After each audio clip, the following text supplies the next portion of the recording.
রাসূল আমার বলে, আবু হুরায়রা শুন, দুনিয়াতে যদি তুমি মালিকের সবচাইতে পছন্দনীয় বান্দা তুমি হবার চাও, তাহলে তোমার দুনিয়াতে যত অন্যায়, যত পাপ কাজ, যত গুনাহের কাজ আছে, যত বেবিচার, যত অশ্লীল কাজ আছে, সমস্ত কাজ থেকে তোমাকে দূরে সরাইয়ে রাখতে হবে। রাসূল আমার এই কথা কিন্তু বলে নাই, দুনিয়াতে যদি তুমি সবচাইতে বড় ভালো বান্দা হবার চাও, নেক বান্দা হবার চাও, দুনিয়াতে যদি তুমি সবচাইতে বড় আবেদ হবার চাও, তাহলে তুমি বেশি বেশি নফল নামাজ পড়ো। রাসূল কিন্তু এই কথা বলে নাই। দুনিয়াতে যদি সবচাইতে বড় আবেদ হবার চাও, রাসূল বলেন, তাহলে তুমি বেশি বেশি নফল পড়ো, আওয়াবিন পড়ো, চাষতে পড়ো, এগুলো কিন্তু বলে নাই। রাসূল আমার এই কথা বলে নাই। দুনিয়াতে যদি তুমি সবচাইতে বড় আবেদ হবার চাও, তো বেশি বেশি ইশরাক পড়ো, এই কথা বলে নাই। রাসূল আমার এই কথা বলে নাই। দুনিয়াতে তুমি সবচাইতে বড় আবেদ হবা যদি তুমি বেশি বেশি দান করো। রাসূল আমার এই কথা বলে নাই। দুনিয়াতে তুমি সবচাইতে বড় আবেদ হবা যদি তুমি বেশি বেশি পরিমাণে সদকা করো, মানুষের সঙ্গে ভালো আচরণ করো। রাসূল কিন্তু এই কথা বলে নাই। রাসূল আমার বলে, আবু হুরায়রা শোন, দুনিয়াতে যদি সবচাইতে বড় আবেদ হবার চাও, তাহলে তোমার জন্য একটা কাজ করা লাগবে। ইত্তাকিল মাহারিমা তাকুন আবাদান নাস। তোমার জিন্দেগির যত অন্যায়ের পথ আছে, সমস্ত পথগুলোকে তোমার এখনই বন্ধ করে দেওয়া লাগবে। শুধুমাত্র তুমি আমল করবা, এটার মাধ্যমে কিন্তু তুমি কোনোদিন বড় আবেদ হবার পারবা না। এটার মাধ্যমে তুমি কিন্তু কোনোদিন পছন্দের বান্দা হবার পারবা না। বরং তুমি যদি পছন্দের বান্দা হবার চাও, তাহলে দুনিয়ার অন্যায় সব তোমাকে পরিত্যাগ করা লাগবে। কেন সমস্ত পাপ কাজ কেন ছাড়তে হবে জানেন?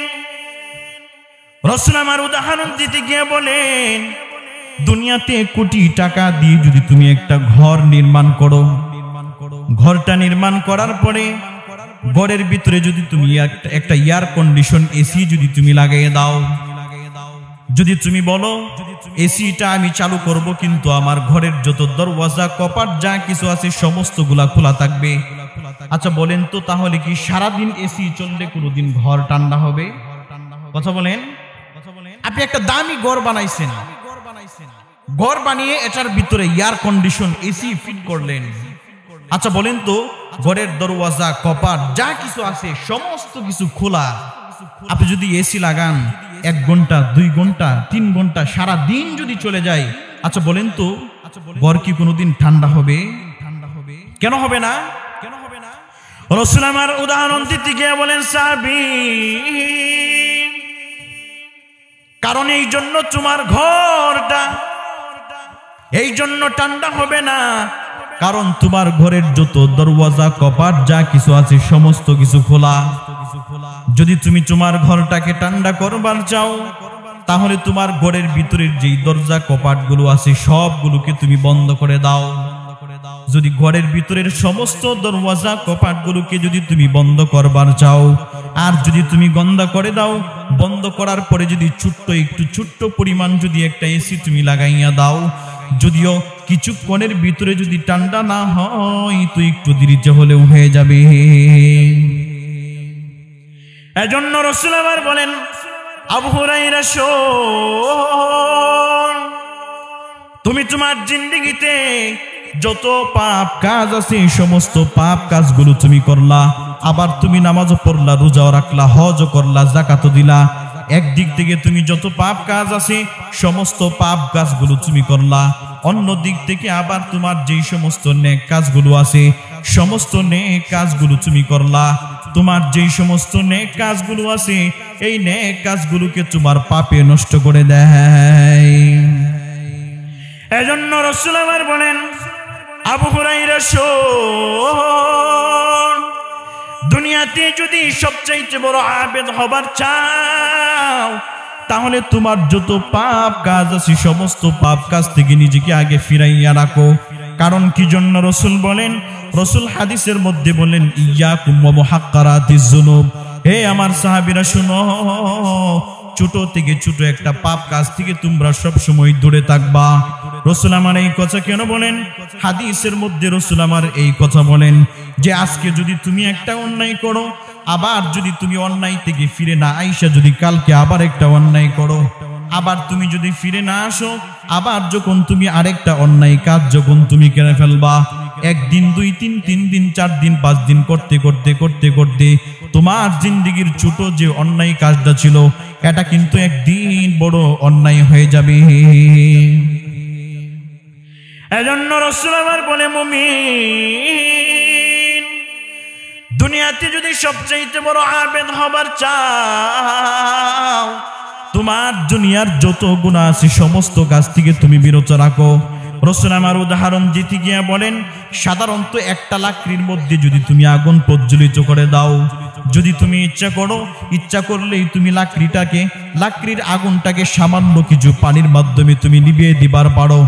আর যদি তুমি সেই আগুনটাকে নিয়ে যদি তুমি অবহেলা করো, যদি তুমি এই কথা মনে করো আমি আমার আগুনটাকে প্রজ্বলিত করছি, এটাকে আমি বন্ধ করবা না, যখন আরেকটা শ্রেণীর মধ্যে, যখন আরেকটা লাকড়ির মধ্যে যখন আগুনটা লেগে যাবে, আরেকটা লাকড়ির মধ্যে যখন আগুনটা লেগে যাবে, এমন করে করে যখন লাকড়ির বড় পরিমাণ একটা স্তূপের মধ্যে যখন আগুন লেগে যাবে, তখন কিন্তু এই আগুনটাকে বিন্দু পরিমাণ নিবানো কোনোদিন সম্ভব নয়। এই আগুনটা গ্রাম থেকে এলাকা সমস্ত কিছুকে ধ্বংস করে দিবার পারে না। এজন্য রাসূল আমার বলেন, ইয়াকুম ওয়া মুহাক্কারাতিজ যুনুব,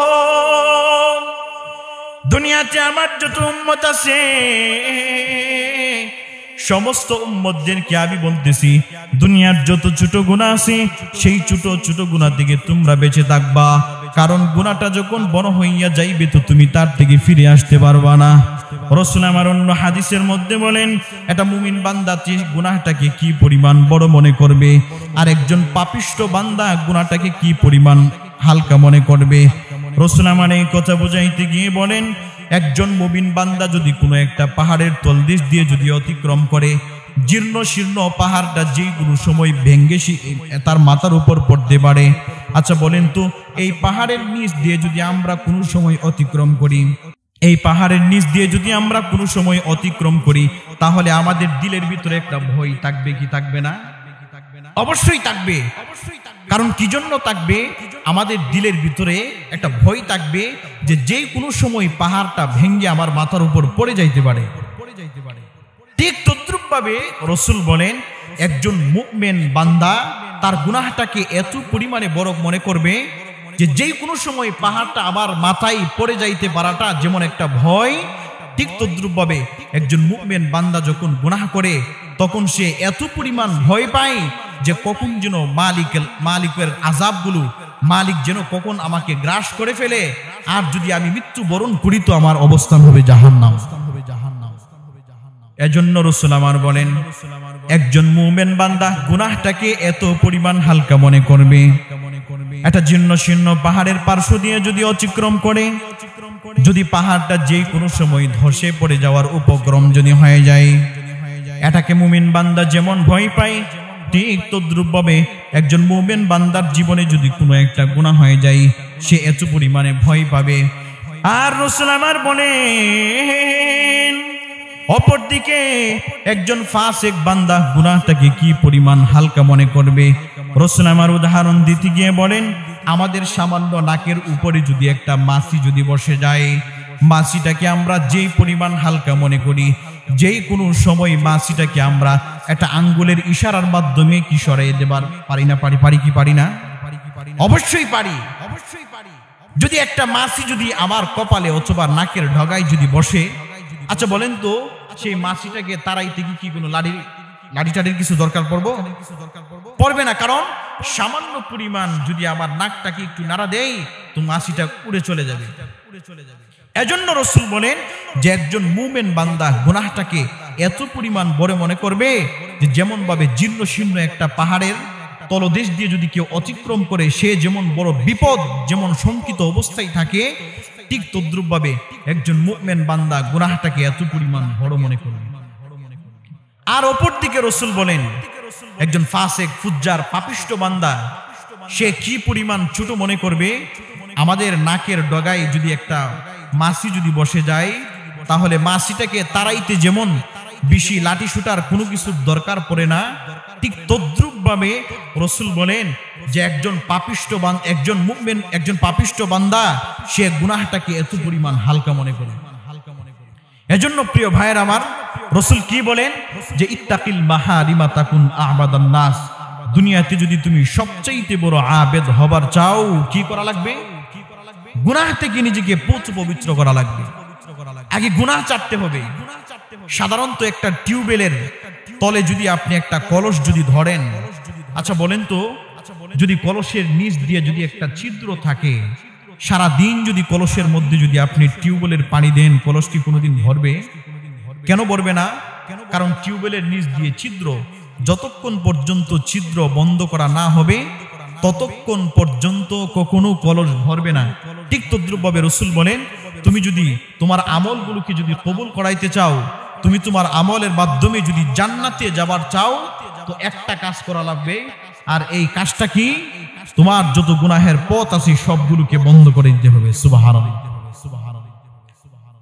গুনাহ জিন্দেগিতে আমার জীবনে গুনাহ হবে, এটা স্বাভাবিক। গুনাহ আমি করতেই পারি, এটা আমার প্রাকৃতিক অভ্যাস। রব্বুল আলামিন এই প্রাকৃতিক স্বভাব দিয়ে আমাকে সৃষ্টি করছেন। অতএব এটার জন্য ভীত সন্তুষ্ট হওয়ার কোনো দরকার নাই। আমাদের জন্য তওবার রাস্তা আল্লাহ খোলা রাখছেন।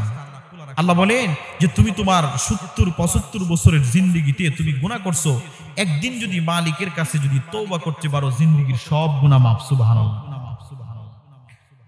রাসূল কারীম সাল্লাল্লাহু আলাইহি ওয়াসাল্লাম হাদিসের মধ্যে বলেন যে বনি ইসরাইলের এক বান্দা ছিলেন, পাপিষ্ঠ বান্দা। জিন্দেগিতে এমন কোনো পাপ নাই, এমন কোনো গর্হিত কাজ নাই, এমন কোনো অন্যায় কাজ নাই যেই কাজটা সেই করে নাই। রাসূল হাদিসের মধ্যে বলেন যে রাসূল কারীম সাল্লাল্লাহু আলাইহি ওয়াসাল্লাম সাহাবীদেরকে বেশিরভাগ সময়, সব সময় এই পাপিষ্ঠ বান্দার যে গুনাহের পরিস্থিতি এবং তার ঘটনাটা বেশি বেশি শোনাইতেন। কি জন্য শোনাইতেন? রাহমাতুল লিল আলামিন বলেন রাসূল আমার এই কারণে শোনাইতেন, কারণ সাহাবায়ে কেরাম যাতে তার জীবনী থেকে কিছু একটা শিখবার পারে। রাসূল আমার হাদিসের মধ্যে বলেন বনি ইসরাইলের পাপিষ্ঠ বান্দা জীবনে এমন কোনো গুনাহ নাই, এমন কোনো পাপাচার কাজ নাই, এমন কোনো অশ্লীল কাজ নাই, এমন কোনো জিনা নাই, এমন কোনো গর্হিত কাজ নাই, এমন কোনো অশ্লীল কাজ নাই যেই বান্দা করে নাই। ইতিহাসের পাতার মধ্যে হাদিসের মধ্যে আসছে যে সেই বান্দার নাম হলো কিফিল, কাফ ফালাম। রাসূল আমার বলেন সেই কিফিলের কাছে একদিন একটা পাশের বাড়ির একটা মহিলা বিপদে পড়ে আসলো। আয়েশা কিফিলের কাছে আয়েশা বলে, কিফিল, আমি আমার স্বামী নাই সন্তানগুলোকে নিয়ে খুবই কষ্টের দিনগুলো অতিবাহিত করতেছি। তুমি যদি আমাকে কিছু পরিমাণ একটা হেল্প করো তাহলে আমি আমার সেই টাকা পয়সা দিয়ে আমি আমার সন্তানগুলোকে নিয়ে স্বাচ্ছন্দ্যে চলবার পারবো। মহিলা যখন কিফিলকে এই কথা বলার পর কিফিল তখন বলে, আমি দুনিয়াতে কোনো বান্দাকে এমনিতেই কোনো প্রকার আমি কোনোদিন কাউকে সহযোগিতা করি না, দুনিয়ার কোনো মানুষকে কোনোদিন উপকার করি না, দুনিয়ার কোনো মানুষকে আমি কোনোদিন কর্জে হাসানা দেই নাই, সদকা দেয় নাই।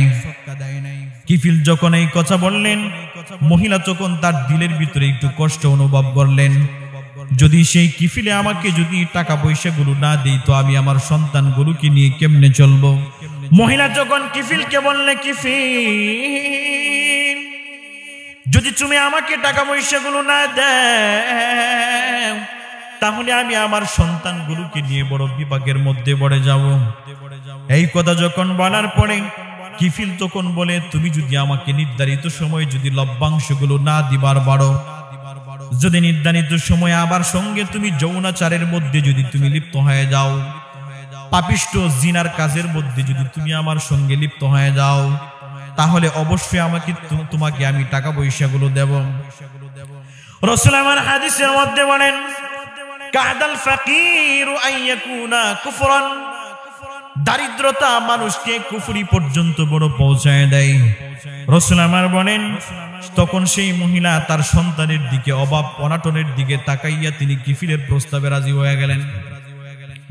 কিফিলের প্রস্তাবে যখন রাজি হইলেন, যখন সেই মহিলাকে টাকা পয়সা যখন দিল, জেনা করার সময়টা যখন নিকটবর্তী হয়ে গেল, নিকটবর্তী হওয়ার পূর্ব মুহূর্তে কিফিল তখন তাকে, সেই মহিলাকে একটা অন্তরঙ্গ ঘরের ভিতরে যখন নিয়ে ঢুকাইলেন, ঘরের ভিতরে ঢুকানোর পর কিফিল যখন সেই মহিলার সঙ্গে বেবিচার কাজের মধ্যে যখন লিপ্ত হয়ে যখন যাবেন, হঠাৎ করে কিফিল তখন সেই মহিলার দিকে তাকাইলেন।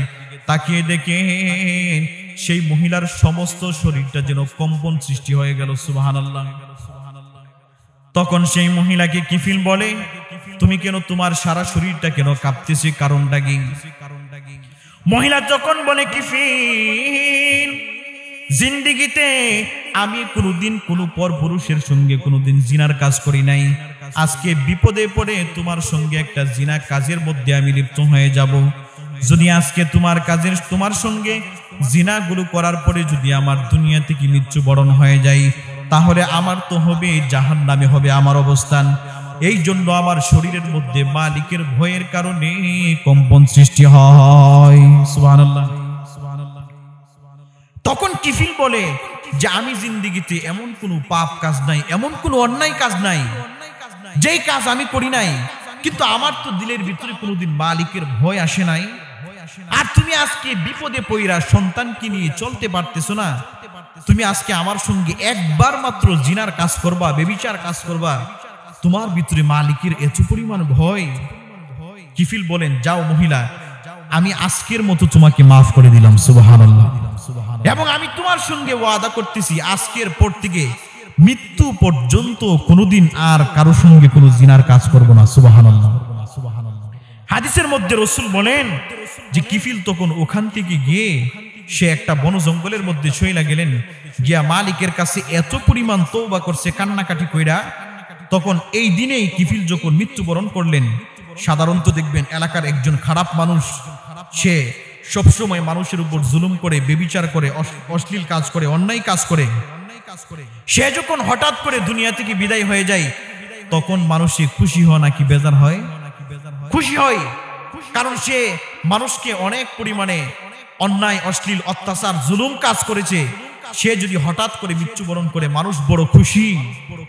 দেখেন না, এখন বর্তমানেও আমাদের একটা সংগঠন আছে, এই সংগঠনের কোনো মানুষ যদি মারা যায়, মানুষ ফেসবুকে স্ট্যাটাস দেয় আলহামদুলিল্লাহ। আছে না নাই? আছে। একবার চিন্তা করেন তো, আপনি মৃত্যুবরণ করার পরে যদি কেউ আপনার মৃত্যুতে খুশি হয়ে যদি বলে আলহামদুলিল্লাহ, আপনার কপাল কি পুরছে নাকি ভালো হয়েছে? পুরছে, পুরছে। তো কিফিল যখন মৃত্যুবরণ করলেন, যেহেতু সে একজন জালেম বান্দা ছিলেন, এজন্য তার এলাকার যত মানুষ আছে সব মানুষগুলো খুবই খুশি এবং বলতেছে যে একজন অত্যাচারী জালেম সে মৃত্যুবরণ করছে, খুবই ভালো। সবাই গেছে যে সে যখন দুনিয়াতে অনেক পরিমাণ অশ্লীল অন্যায় কাজ করছে, গিয়ে দেখি যে তার মৃত্যুর পূর্ববর্তী সময়টা কি অবস্থা, অর্থাৎ তার কি চেহারা সুরত কোনো কিছু কি ঠিক আছে নাকি বিকৃত হয়ে গেছে, সে যেহেতু একজন জালেম। আল্লাহু আকবার। মানুষ যখন তার বাড়িতে গেলেন, যখন তার দরওয়াজার চৌকাঠের দিকে তাকালেন, হঠাৎ কইরা দেখে যে কুদরতিভাবে কে জানে কিফিলের দরওয়াজার চৌকাঠের মধ্যে লেখা রাখছে যে কদ গফারাল্লাহু লাহু কিফিল। সুবহানাল্লাহ। যে কিফিলকে আল্লাহ তাআলা তার জীবনের সমস্ত গুনাহগুলো মাফ করে দিয়েছেন। সুবহানাল্লাহ। কি জন্য মাফ করছে? কারণ ওই যে কিফিল মন থেকে, দিল থেকে তওবা করছে আল্লাহর কাছে, এজন্য আল্লাহ তাআলা তার জিন্দেগীর সমস্ত গুনাহ কাচাগুলোকে মাফ করে ওয়ালায়াতের দরওয়াজার মধ্যে তাকে কবুল করে নিয়েছেন। সুবহানাল্লাহ। এজন্য প্রিয় ভাইয়েরা আমার, গুনাহের কাজগুলো আমার আপনার দ্বারা হবে, এটা একটা স্বাভাবিক বিষয়। রাসূল বলেন, আত্তাইবু মিনাজ জামবি কামান লা জামবালা। কোন বান্দা গুনাহ করার পরে যখন সে গুনাহ থেকে তওবা করে, তখন এত পরিমাণ সে পরিষ্কার হয়ে যায় যেমন তার জিন্দেগিতে কোনো গুনাহই নাই। সুবহানাল্লাহ। উদাহরণ দিতে গিয়ে বলে যে সাধারণত একটা কাঠ পেন্সিল নিয়ে যদি আমি আবার সাদা কাগজের মধ্যে যদি আমার নামটা লিখি, কিছুক্ষণ পরে যদি নামটাকে আবার মুছিয়ে ফেলি তাহলে মুছার পরেও কিন্তু কাগজের মধ্যে একটা দাগ থাকে কি থাকে না? অবশ্যই থাকে।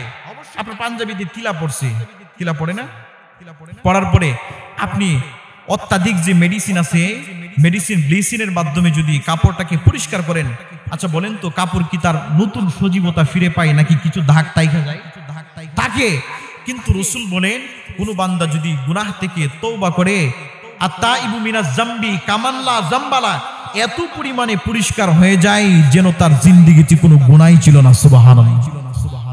এজন্য প্রিয় ভাইয়ের আমার আপনার মাধ্যমে দুনিয়াতে গুনাহের কাজ হতে পারে, স্বাভাবিক, বিচলিত হওয়ার কোনো সুযোগ নাই। এজন্য রাসূল কারীম সাল্লাল্লাহু আলাইহি ওয়াসাল্লাম আবু হুরায়রাকে 5টা নসিহতের মধ্যে প্রথম যে নসিহতটা করেন এটা হলো যে আবু হুরায়রা ইত্তাকিল মাহারিমা তাকুন আহবাদান নাস, দুনিয়াতে যদি তুমি সবচেয়ে বড় আবেদ হবার চাও তো ইত্তাকিল মাহারিম, তোমার যত পাপ কাজ আছে সমস্ত পাপ কাজ থেকে নিজেকে আগে পবিত্র করো। 2 নাম্বার নসিহত রাসূল আমার বলেন ওয়ারদু বিমা কসামাল্লাহু লাকা তাকুন আগনান নাস। আবু হুরায়রা তোমার জন্য 2 নাম্বার নসিহত হলো তুমি যদি দুনিয়াতে সবচাইতে বড় ধনী হবার চাও, কি হবার চাও? খেয়াল করেন, আলোচনা কিন্তু বিষয়ভিত্তিক। তুমি যদি দুনিয়াতে সবচাইতে বড় ধনী হবার চাও, তাকুন আগনান নাস ওয়ারদু বিমা কসামাল্লাহু লাকা তাকুন আগনান নাস, আল্লাহ তাআলা তোমাকে মালিকের পক্ষ থেকে যেই পরিমাণ রিজিক দিয়েছে এটার উপর তুমি সন্তুষ্ট থাকো। সুবহানাল্লাহ। দুনিয়াতে সবচেয়ে বড় ধনীকে মালিক তাকে যেই পরিমাণ সম্পত্তি দিয়েছে এটার উপর যদি সে সন্তুষ্ট থাকে সে হবে দুনিয়াতে সবচেয়ে বড় ধনী। আপনার একতলা একটা বাড়ি আছে, কয়তলা? একতলা। পাশে আবার আরেকজনের একটা বিল্ডিং আছে 5 তলা। আচ্ছা বলেন তো আপনি আপনার একতলা বিল্ডিং এর পার্শ্ব থেকে যদি 5 তলাকে বিল্ডিংটাকে যদি দেখেন তাহলে কি আপনার একতলাটা কি কোনো বিল্ডিং মনে হবে নাকি একটা রান্নাঘর মনে হবে, পাকঘর মনে হবে? তাহলে আপনাকে ধনী মনে হবে নাকি গরিব মনে হবে? গরিব মনে হবে। এজন্য রাসূল বলেন তুমি যদি সবচেয়ে ধনী হতে চাও, মালিক তোমারে যেই পরিমাণ দিছে এটার উপর সন্তুষ্ট থাকো। তুমি আরেকজনকে যে মালিক বেশি দিল এটার দিকে তুমি থাকিও না, বরং তোমার মতো কত বান্দা আছে যার একটা টিনের ঘর নাই, আছে না নাই? তুমি তার দিকে তাকাও। তোমার মতো কত বান্দা আছে তোমার একটা টিনের ঘর, কিন্তু তোমার মতো কত বান্দা আছে যিনি ফ্যামিলির লোক সকলকে নিয়ে রাস্তাঘাটে, রেল স্টেশনে, রাস্তার পাশে রাত্রি কাটাইতেছে, এমন মানুষ আছে না নাই? তাহলে তুমি তাদের দিকে তাকাও। এজন্য রাসূল বলেন তুমি যদি সবচেয়ে বড় ধনী হতে চাও তো তাকুন আগনান নাস, যদি ধনী হবার চাও ওয়ারদু বিমা কসামাল্লাহ, মালিক তোমাকে যেই পরিমাণ সম্পদ দিয়েছে এটার উপর তুমি সন্তুষ্ট থাকো। সুবহানাল্লাহ। মালিক আরেকজনকে বেশি দিয়েছে এটার দিকে তাকানো যাবে না, কারণ সম্পদ যত পরিমাণে আপনার কাছে আসবে, দুনিয়ার মহাব্বত যত পরিমাণে আপনার কাছে আসবে তত বেশি দিন থেকে আপনি সরে যাবেন। কারণ আল্লাহ তাআলা কোরআনুল কারীমের মধ্যে বলেন মা জাআলাল্লাহু লিরাজুলিন মিন কলবাইনি ফি জাওফিহি, আল্লাহ বলেন যে একটা মানুষের যে দিল আছে দিলের ভিতরে আমি একটা কলব দান করছি। একটা মানুষের যে অন্তর আছে অন্তরে আমি একটা কলব দান করছি। এমন নয় যে একটা মানুষ কিন্তু তার ভিতরে 2টা কলব।